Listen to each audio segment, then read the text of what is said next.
Secretary, the statement that you issued a little while ago also notes that the G7 discussed ways to impose costs on Russia should that become necessary, to include caps on oil prices, additional support for Ukraine using seized sovereign Russian assets.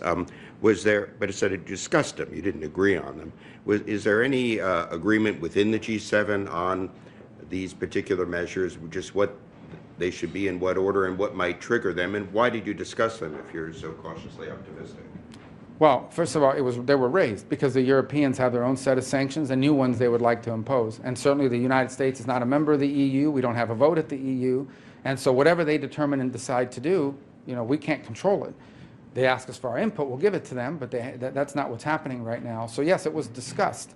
As far as U.S. sanctions are concerned, the President's made clear, the President on 2 occasions in the past week has reminded everybody that the U.S. has these options available to it, but he doesn't want to do that right now because he's in the hopes of attracting people, both sides, to a process where we can negotiate peace.